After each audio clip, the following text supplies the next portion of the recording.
What is going on, everybody? Welcome to Beyond the Veil. I'm your host, Sean. And today I got a really awesome guest, super awesome guest. She is a woman of many hats, and we're going to get into that in a second. But today we have psychic medium Natasha Randolph. How you doing, Natasha? Hi, I'm doing really good. I was very excited for this. Yeah, I was really excited for it too. When Natasha popped up and she said, "Hey, I want to share my experience," I said, "Hey, why not? Let's do this. Let's get this done." We have a lot of voices that need to be heard. Natasha's one of them. So I am glad to help facilitate that. Natasha, would you like to give a formal introduction of yourself? Yeah. Hello. I'm Natasha Randolph, and I own the business Psychic Me Natasha LLC. I am a certified Reiki practitioner. I'm a full-time psychic medium, and I like to use my knowledge on spirituality and healing to help others based on where they're at within their journey to either empower themselves or to help make the best of their situation to become aligned where they want to be. So there's a lot of interesting scenarios I definitely get into when it comes to Reiki healing and psychic medium work and all of that. So I really do enjoy my work, but it's always something different, which I love. And it's always something exciting, and it's always like a mix of something. It's never the same, you know? Yeah. And that's what's so interesting in life. I've had guests on my other show where we all fit the common theme, right? Like my theme in that is recovery from addiction and mental health disorders. We all fit that common theme, but every story is so different. And so for you to say that, like every situation that you are in with different people, different clients, whatnot, is all different. That's very true. And so I find that to be really, really awesome. Before we get into some of the more heavy topics, how has your day been?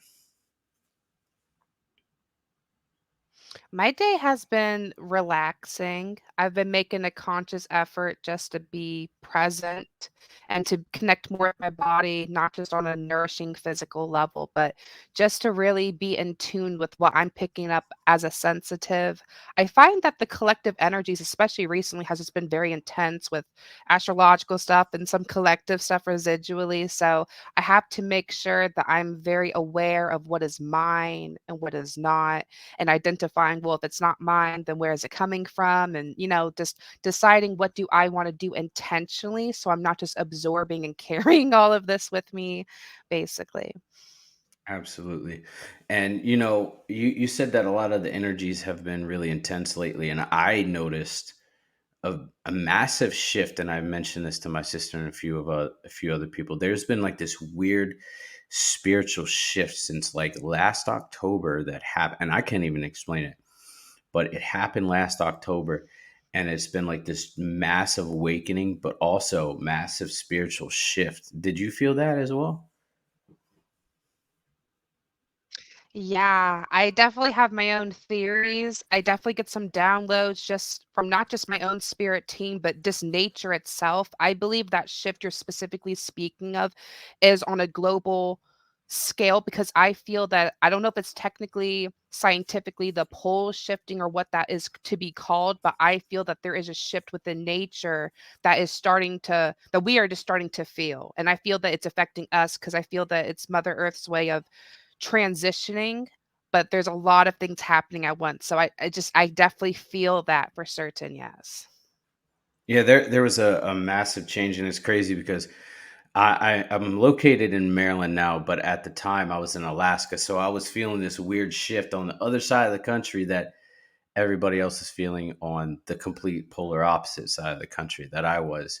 And even some friends that I know from around the world, England, some that are in Australia, they all felt it too. And it's just like, wow, if I'm feeling this and other people are feeling this, what is happening? And I think getting down to the what is happening, we really not are never going to get the answer.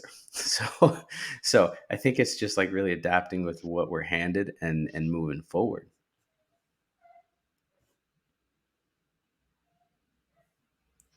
Yeah, it's hard to say for sure, but it's definitely something we can feel and pick up on for sure. Yeah. Absolutely. Absolutely. So let's especially get with all into the it. Let's weather dive. and the Go ahead. animals too. Oh yeah, yeah, absolutely. I'm sorry. Um, let's dive into it. When did you realize that you had abilities and you had gifts? Yes, I love this question. It's interesting because I found out when I was very young. I was just 7, and I was not initially looking for this, like, that was not my goal. I was just trying to more so understand why I was experiencing certain things that just nobody would openly talk about. Because 'cause I'm like, "Look, just because it's not talked about doesn't mean it's not a thing." So I was like, "Let me just secretly keep this to myself and try to understand just in case I am crazy." Like, just when you're first understanding, that's how I felt.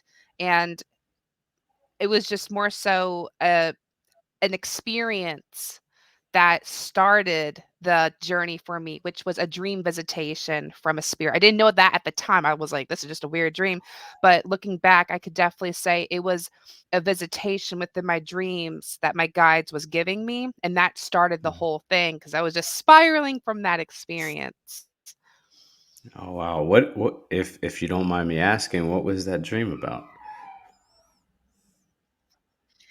I can never forget it. And it's just the way I will put it into words is I was my 7-year-old self, and I was in this big, giant, like, white room. Like, it felt like a white room because it was, like, a very white lit up space, but there was no walls from what you could tell. It just almost went on, like, forever. And usually you would think, this is scary or sketch or suspicious. Like, should I be scared? Yeah. But at that moment, I did not feel scared or threatened. And I just felt, okay, I'm here. And all of a sudden, from this space came like light, this light that was Mhm. in front of me. It looked like a silhouette of light. And looking back on it now, I could definitely say it was like a light being for certain. But at Mhm. the time, it just looked like a light. And I was like, "Ooh, this is pretty." And I felt very calm and relaxed. I didn't feel threatened. Just felt very warm and inviting, like nurturing energy. So I felt like, okay, I don't have to shun or hide from this. And as this light came closer, it was as if I could pick up on thoughts, like as if it was like a telepathy thing. And I just looked at it. And from the moment I looked at it, I just almost had this like state of understanding of you are safe. Receive Mhm. this. And as I was looking upon this light, all these big words, and I was 7 at the time, like all these big words that I could not pronounce, let alone spell, started running across my mind. And I would see how they're spelled. Mhm. I saw like meditation, premonition, clairvoyance. And I'm like, and at the time, like I was not a strong reader or even speaker, had stuttering issues. And when I woke up, I wrote down specifically, like almost as if it was like like picture memory. I was like writing it down because I was like, this is important. This is like something unusual. I'm gonna just write it down.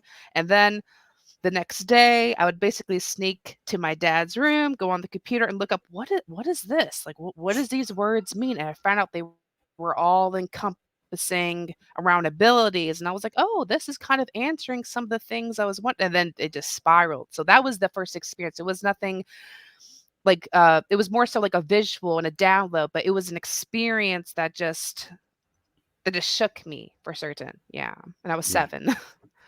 Wow. Wow, that's pretty intense for a 7-year-old. Yeah, at first I didn't know what to think, but I was like, I can't get this out of my head. So I feel like this must need my attention. So that was my way of thinking back then. Yeah. Yeah.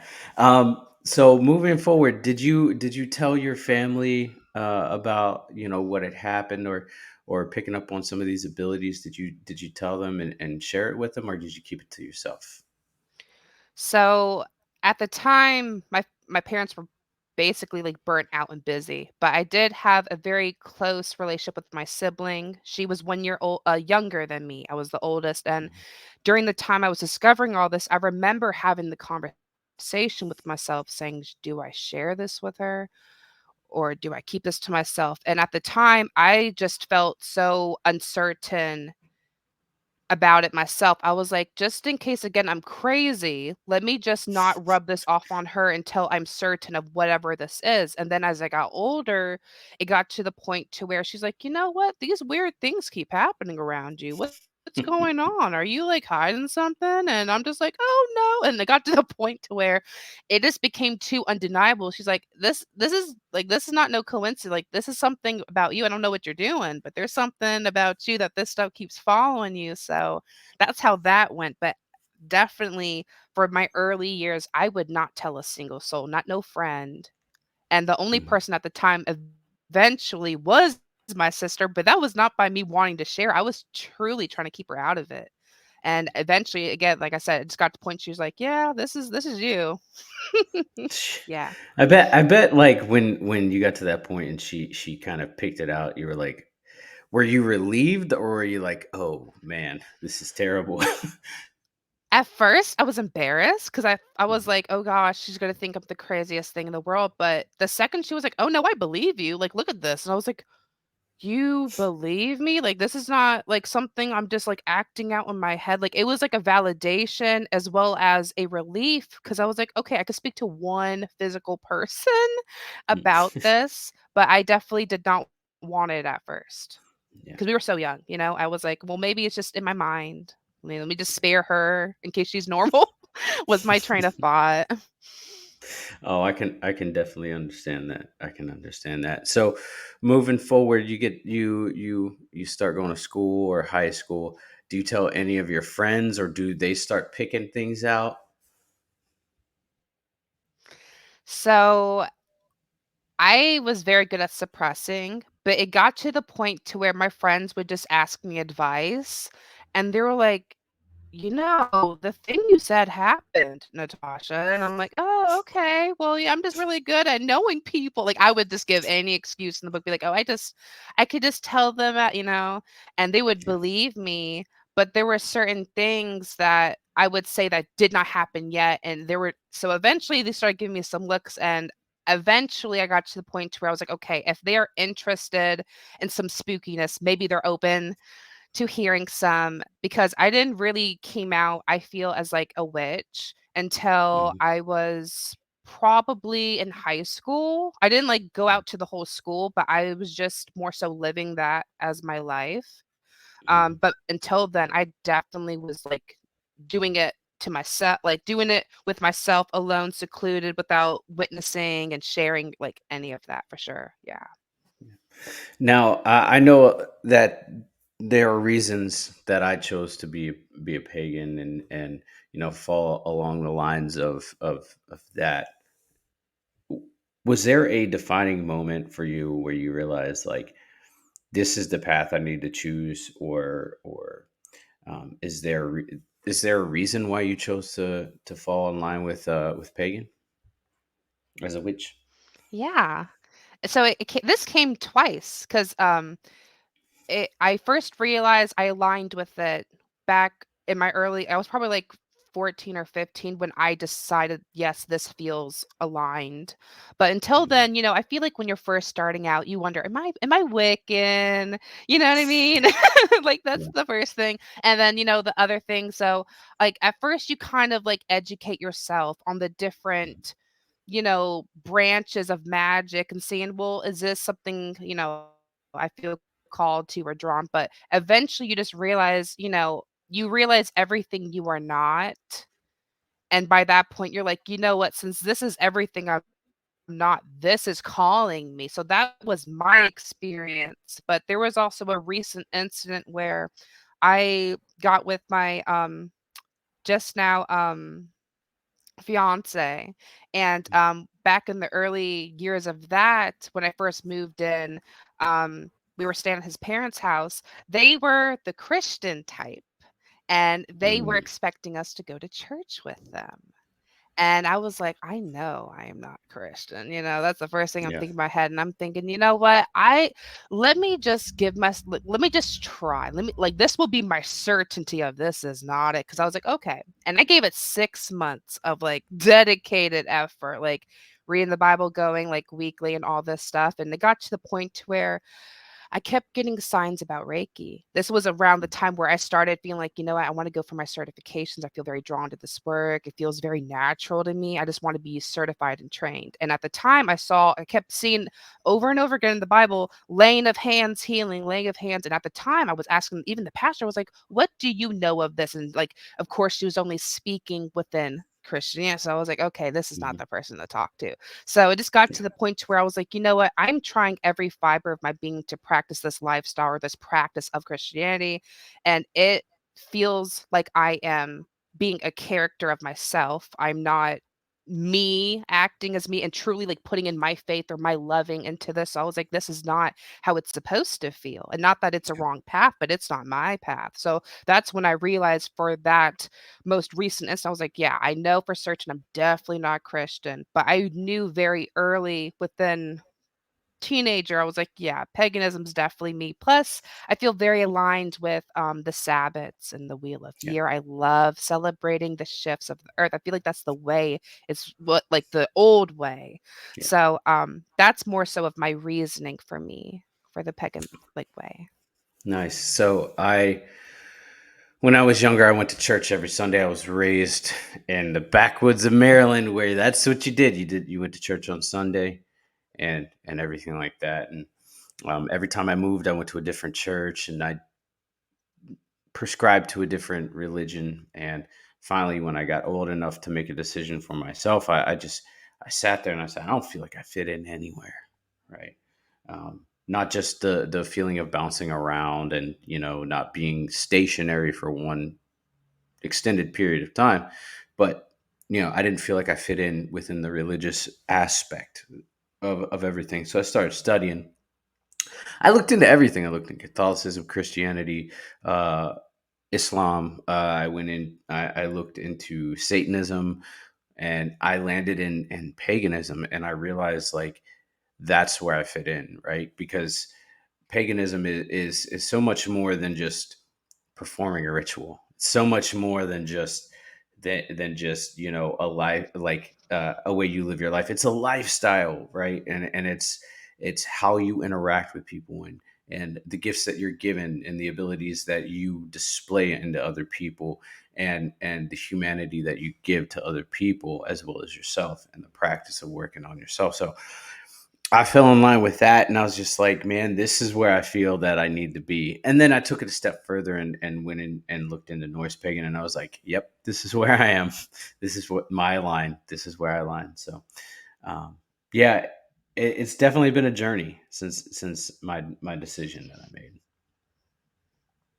I love the way you describe that too about the way of life because I feel like a lot of people they think they'll be pagan for like one like Halloween, Sabbath Samhain, and that it's like no, sweetie.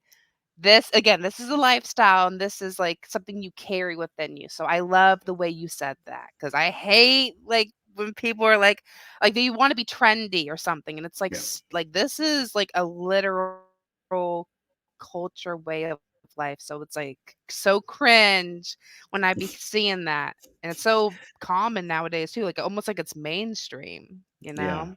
yeah. I hate scrolling through TikTok and seeing, oh, I'm a pagan. Follow me to this store, and it's like, come on.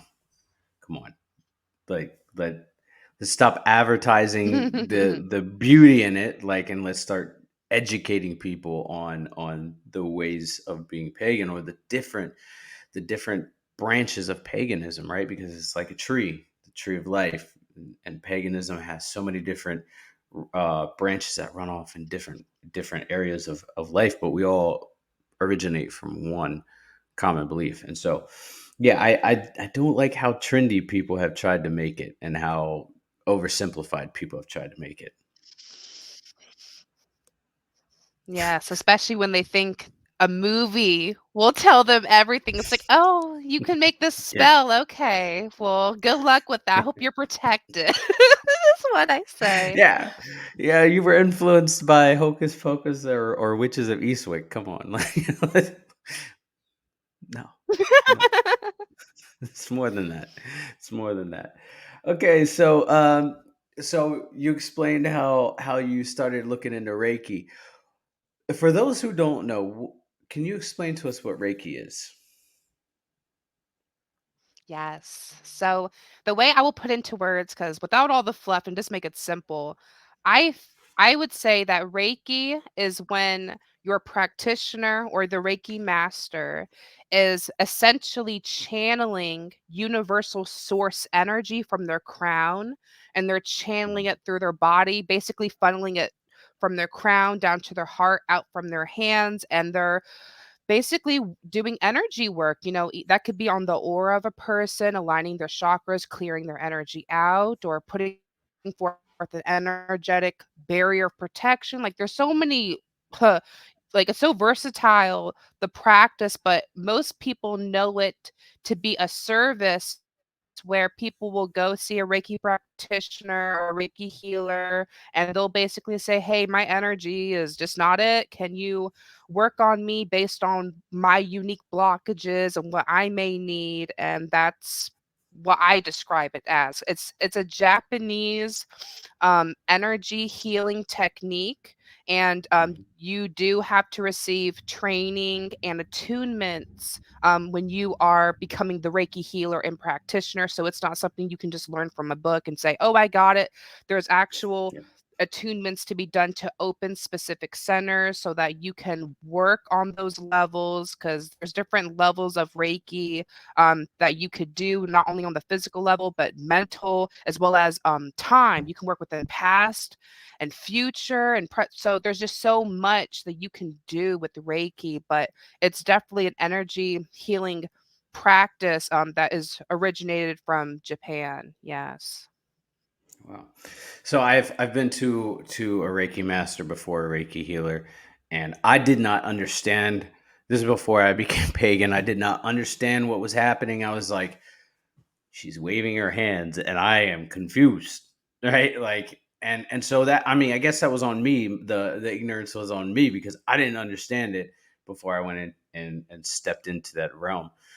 But I've heard a lot of people say I'm a Reiki master, or I work in Reiki, or I'm a Reiki healer, and I'm like, hmm, okay, well, exactly does that mean? And so, thank you for explaining that. Yeah, I think a lot of people think it's just prayers and visualization or something, and it's like, no, you're basically channeling, and there's definitely a way you want to go about it so you're not carrying that with you, and like you just don't want to become attached to the things that you're working with other people, Yeah. and there's a lot of things people can come to you for beyond just, oh, my aura is heavy and dense and stagnant. Like there's a lot of things that you like.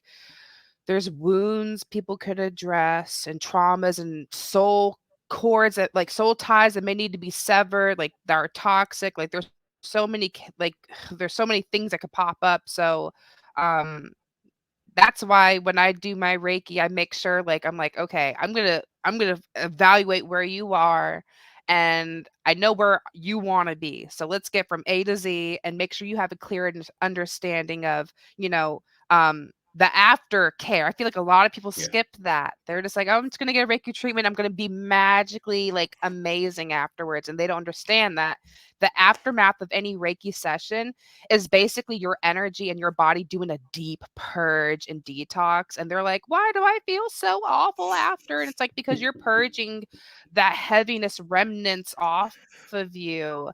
And you were ready for it. So it's more intense. If any of you guys are interested in getting any form of Reiki from anyone, just understand that it's sort of like a quick start to your alignment process. If you like, if you're like, I just need like a good clean slate and then I can maintain that. That's what I recommend Reiki for, if you want to address specific things. But it's a lot more intense than people imagine it to be, because like, oh, they're just waving hands and hovering, or maybe they just like gently made place.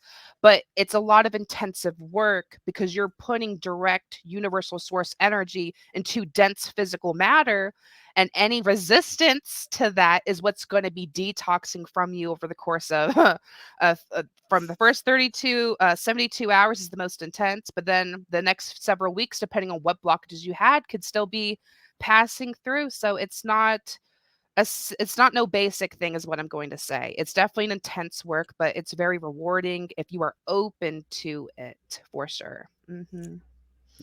And you as the healer or the master, you have to be in a good place as well. And I can imagine that's like some work Yes. too.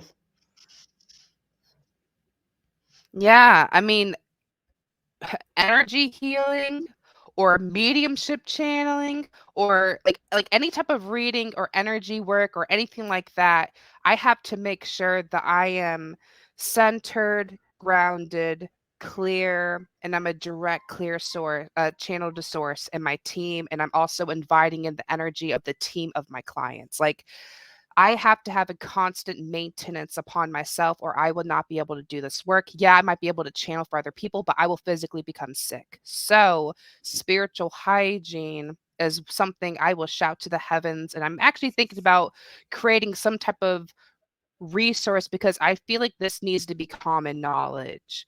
But there's definitely spiritual hygiene necessary for any sensitive, intuitive healer or mystic that is necessary. And a lot of people, they're thinking, oh, I could just read cards for people or do this, that, and a third. And they're not thinking, well, if you're doing this back to back to back, you might be able to push through for like 3 good months, but there's going to come a certain point in time where you're going to be too burnt out. You're going to be creatively stunted, physically drained, and I don't allow myself to even get to that point no more. I found my rhythm. I'm in sync with my natural flow and I'm honoring my needs. I'm nourishing myself. I'm replenishing my energy. I'm clearing myself. I'm grounding. I'm protecting myself and being mindful of my space because that's an extension of your energy. So, yes, there's definitely a maintenance. And I do not play when it comes to my maintenance at all because if I do not, I will not be a good mother to my child. I would not be a good person for myself or to my partner, my family. So it's definitely something it's like the daily, I'm not going to say the daily struggle. I'm not going to manifest that, but it's something you Yeah. have to maintain consistently. Yeah. Absolutely. And when you're performing those things, like, doing a reading, or you're healing, or you're working with somebody, and that light, you're in direct contact with their energy and their spirit, right? So, like, being able to separate from that and like heal yourself and work on yourself and be the best version of you that you can be for the next, person down the road is very vital. Because, we hear this word attachments all the time, and people are like, oh, it's like, no, it's literally like you're taking somebody's, a valuable asset from somebody, and you're stuffing it in a bag, and then that bag starts to become weight, and then you put more in there from other people. So getting rid of that attachment and like separating that attachment from yourself is very vital. Yes, and I definitely learned the hard way in the beginning before I started reading people just to help them or even professionally.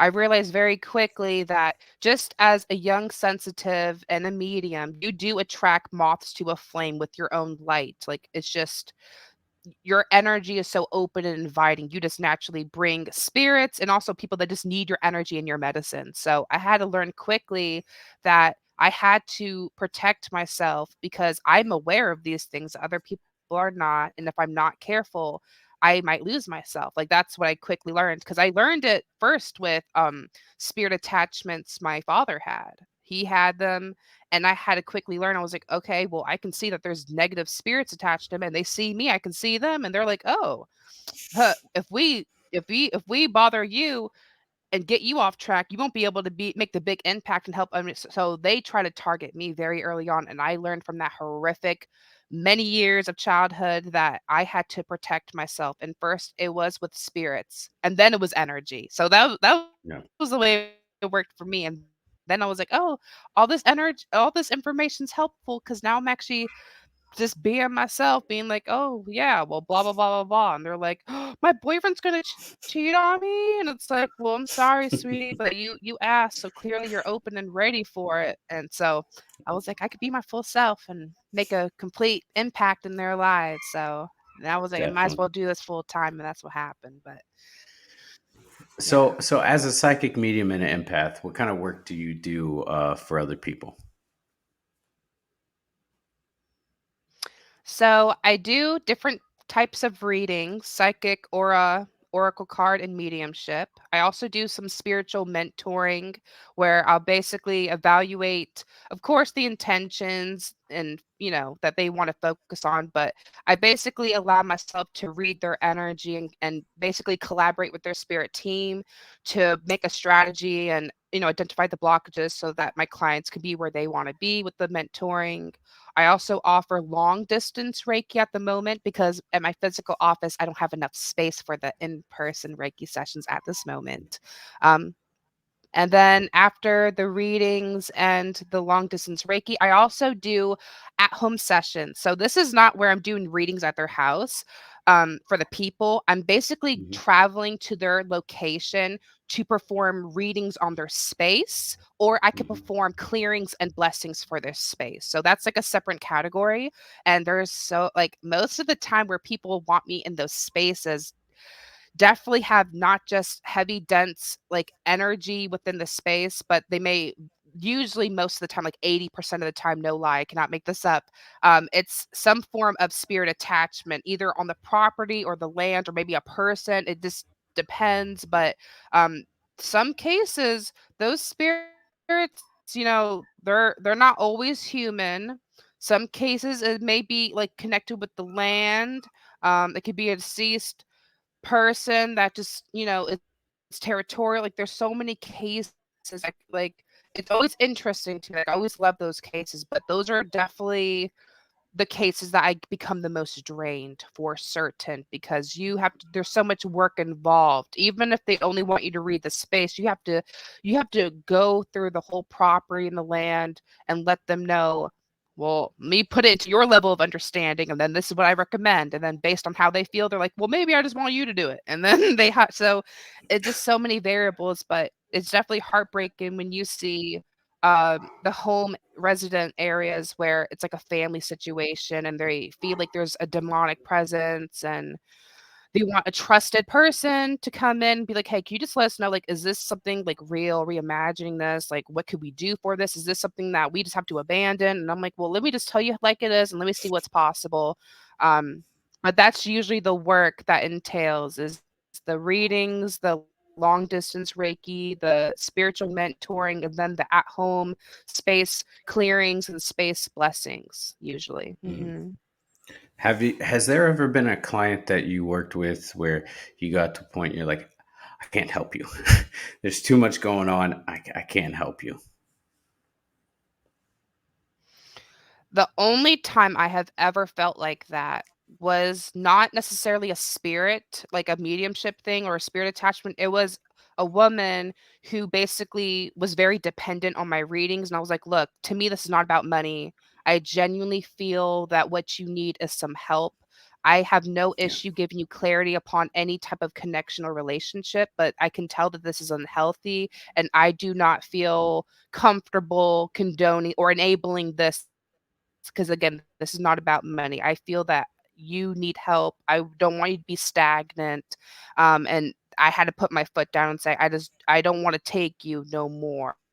And it's nothing against you, but I just want you to be in a better place. It should not feel like it's, like that. So that's the only time I ever felt anything remote like that. Because if it's something I don't feel like it's within my wheelhouse, then I may refer someone, be like, hey, this person may have more expertise, or you may feel more comfortable, or I feel like they could be a good fit. So I may refer someone if it's Mhm. something like, again, out of my wheelhouse, but that's the only case I've ever had something like that.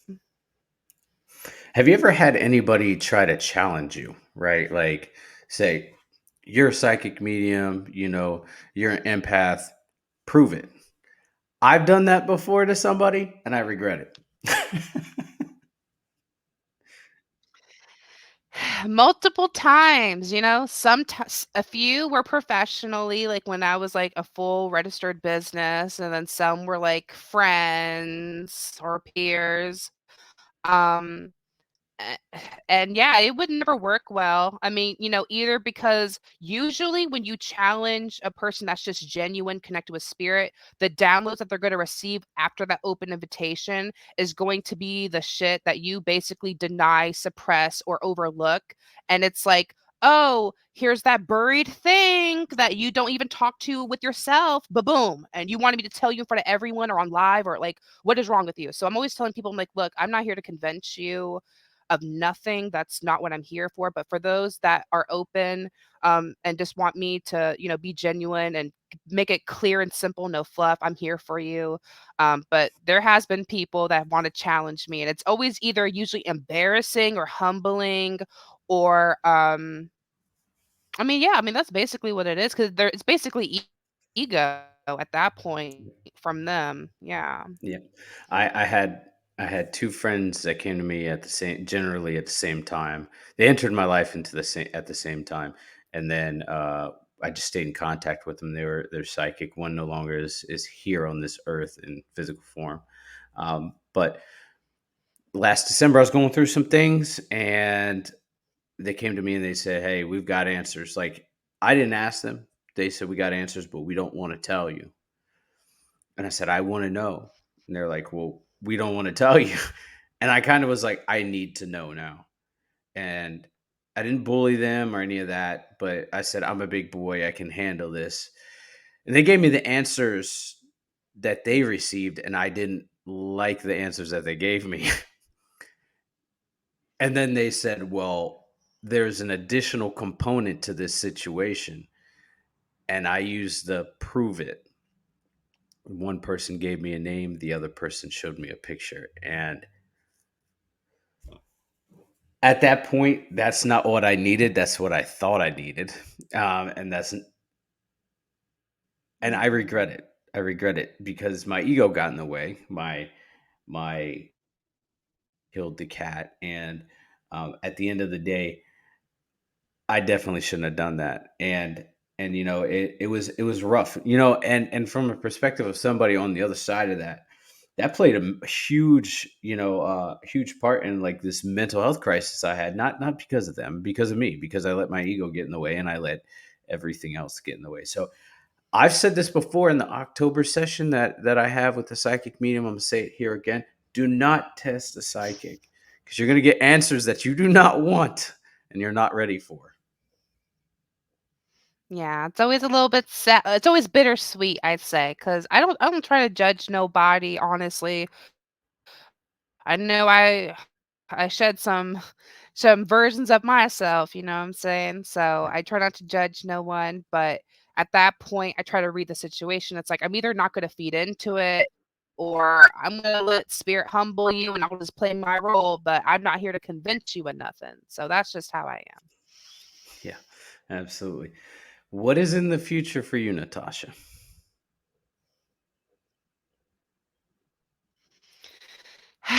I decided I wanted to take a shift out of my business. I want to, like, I love my services, but what if, God forbid, I got sick or I just want to get pregnant, or I want a vacation? So I decided, if I was to pass, I'm very at peace with what I've accomplished with myself and with others, but I would regret not sharing my experiences and my knowledge for the masses to have. Like, I don't want that to die with me.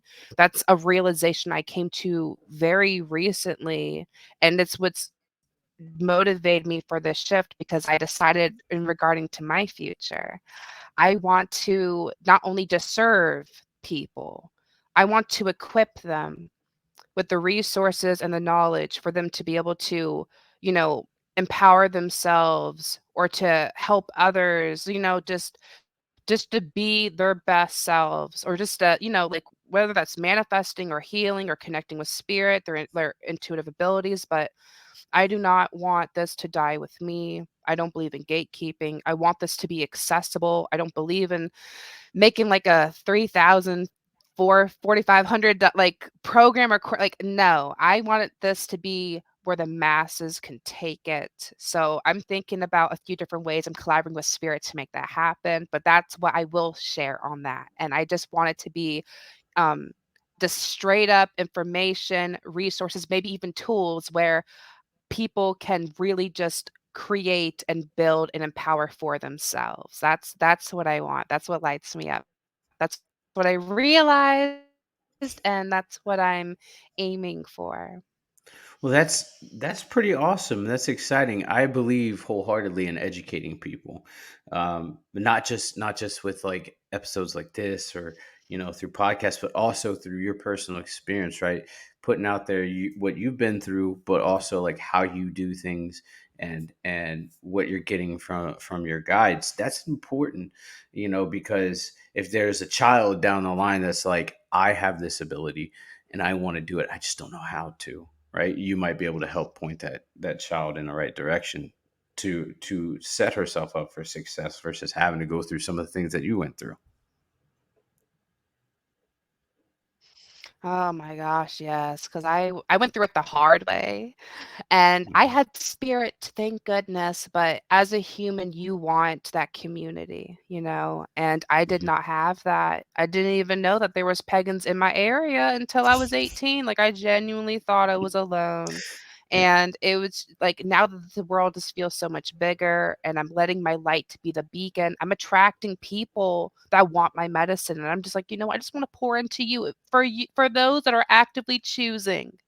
Let me just Mhm. pour into you and like that's what I want and that's what I'm aiming for. But yes, it's definitely knowledge. I want community in there and tools where they can learn and grow and evolve, but on their own terms. I'm not here to tell them this is the only way. Here's a bunch of techniques. Pick what works best for you.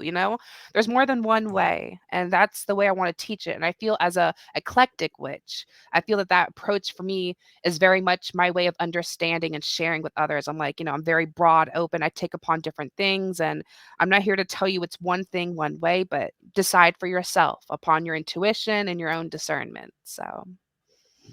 Absolutely, absolutely. What advice would you give to somebody that is considering stepping into the realm of any of these practices that you have, or somebody that believes that they have psychic or mediumship abilities? What would you give to them?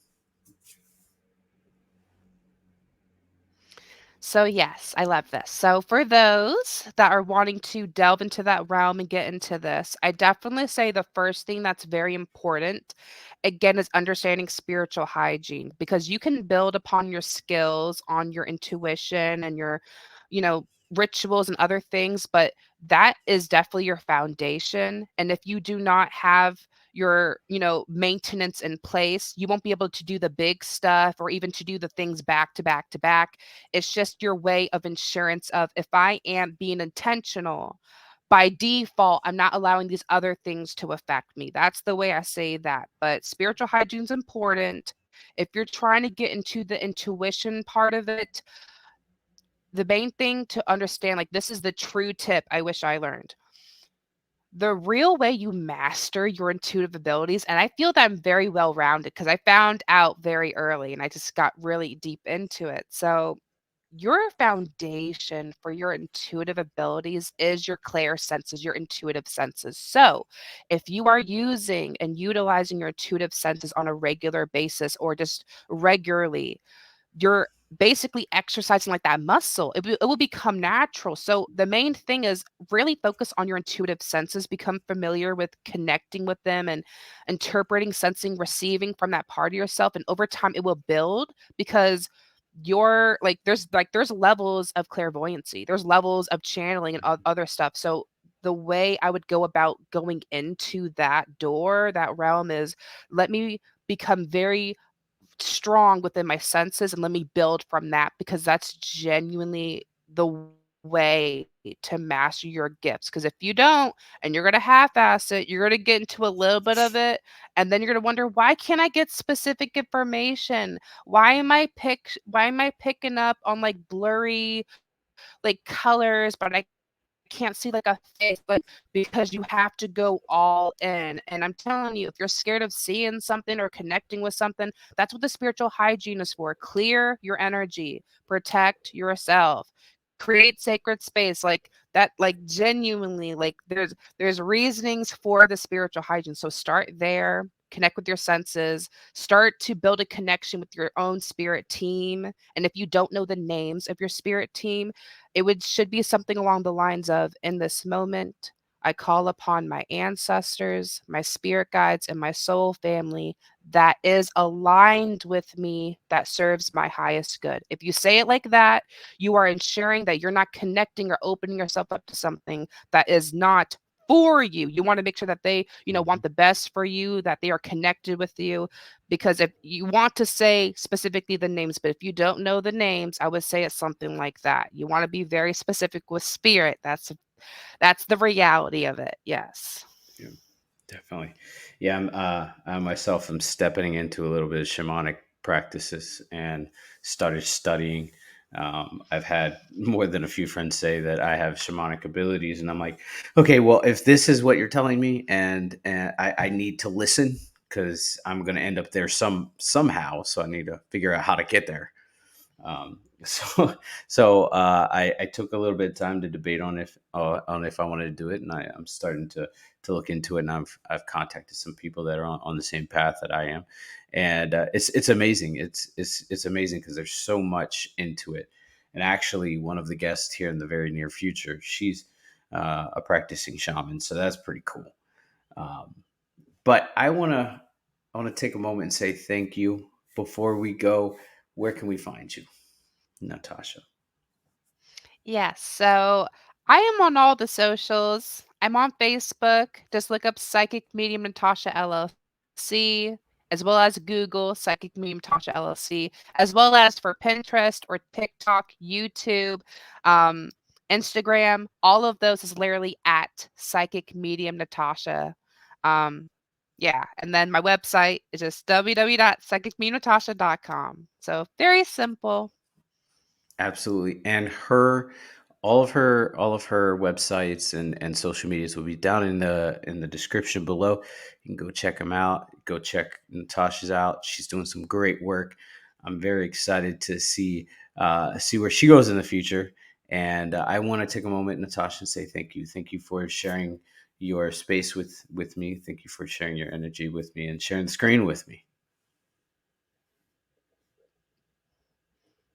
Yes, thank you. It's also healing just to be able to talk through the journey as well, especially when I feel like I'm on the up climb now. When you look Yeah. back, it's just a way to kind of, give that. So thank you for that. No problem, no problem. And everybody, thank you for hanging out with us on Beyond the Veil, and thank you for just tuning in. Right, that's important. Tuning in, listening to other people's experiences, because we're not so alone in this world. We're not so alone, and we all go through something similar. Might be a little bit different, but we're also similar in the same aspect. So I'm going to take a moment and say thank you, everybody, and until next time, I hope you guys have a blessed day and be good. Much love.